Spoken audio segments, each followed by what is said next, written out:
British सत्ता के अधीन होलकर राज्य की प्रथम दीवान तत्याजोग थे। इंदौर के प्रेसिडेंसी एरिया और इंदौर के प्राथमिक औद्योगिक विकास का श्रेय जो दिया जाता है महाराजा तुकोजी राव द्वितीय को 1852 से 1886 तक। मध्य भारत में कि महाराजा तुकोजी राव होलकर द्वितीय ऐसे शासक थे जिन्होंने रेलवे के लिए अंग्रेजों को 1 करोड़ रुपए का कर्ज दिया। इस राशि की मदद से अंग्रेजों ने 1869 में खंडवा इंदौर रेलवे लाइन का निर्माण किया। इस लाइन को होलकर स्टेट रेलवे भी कहा जाता है। तुकोजी राव के समय ही इंदौर में रेलवे का परिसंचालन 1875 में शुरू हुआ और जनवरी 1818 में इंदौर जो था ब्रिटिश शासन के अधीन हो गया। यह सेंट्रल इंडिया एजेंसी का मुख्यालय एवं मध्य भारत की ग्रीष्मकालीन राजधानी बन गया। शीतकालीन इंदौर और शीतकालीन ग्वालियर और ग्रीष्मकालीन इंदौर 1948 से 56 तक। देखिए अहिल्याबाई की मृत्यु के पश्चात तुकोजी राव होलकर ने प्रशासन कार्य संभाला। 15 अगस्त 1797 को उनकी भी मृत्यु हो गई। इसके पश्चात काशीराव, यशवंतराव प्रथम, तुलसीबाई तीनों ने मल्हारराव होलकर के नाम पर शासन किया। अंतिम राजा जो होलकर वंश का था वो तुकोजी राव तृतीय के समय इस राज्य का विलय मध्य भारत में हो गया था। होलकर वंश तुकोजी राव होलकर द्वितीय ने 1857 के गदर में क्रांतिकारियों का गुप्त समर्थन किया था। किसने किया था? तुकोजी राव होलकर ने। इसके बाद हम लोग देखेंगे सिंधिया वंश। पहले हमने होलकर वंश के बारे में जानकारी एकत्रित की, अब सिंधिया वंश की। जैसा कि ऊपर बताया गया है कि 1731 में मालवा का एक भाग सिंधिया को मिला, जिसके शासक कौन थे? राणोजी सिंधिया। कौन थे? राणोजी सिंधिया।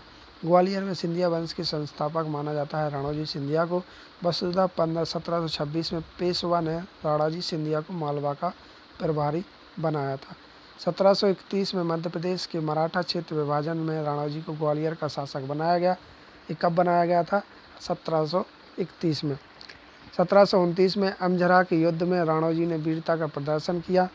अतः पुणे दरबार में राणोजी को होलकर वंश के समान भागीदारी दी गई, जिससे उन्हें उज्जैन, शाजापुर और सुजावलपुर आदि क्षेत्र प्राप्त हुए। 1766 में उत्तर भारत की आय के बंटवारे में से पेशवा सरकार को 46% तथा होलकर व सिंधिया प्रत्येक को 21% भाग प्राप्त होता था। इसके देखिए महादजी सिंधिया 1745 से 1794 तक इनका शासन रहा, जो कि राणोजी की जो सिंधिया वंश का संस्थापक था राणोजी सिंधिया। उनकी मृत्यु के पश्चात सिंधिया वंश का सबसे प्रतापी राजा महादजी सिंधिया सत्तासीन हुआ। 1761 में पानीपत के युद्ध में से भागकर आए महादजी सिंधिया ने लोकेंद्र से जाट से ग्वालियर का किला छीना। 1765 में महादजी सिंधिया ने ग्वालियर साम्राज्य की स्थापना की।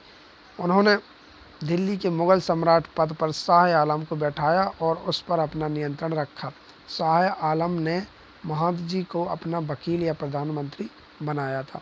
उसके बाद दौलत राव सिंधिया, तो 1794 में दौलत राव सिंधिया महादी राजे जो सिंधिया थे उनके उत्तराधिकारी थे और दौलत राव ने उज्जैन के स्थान पर लश्कर यानी कि ग्वालियर को राजधानी बनाया था। पहले इसको ग्वालियर को क्या बोला जाता था? लश्कर।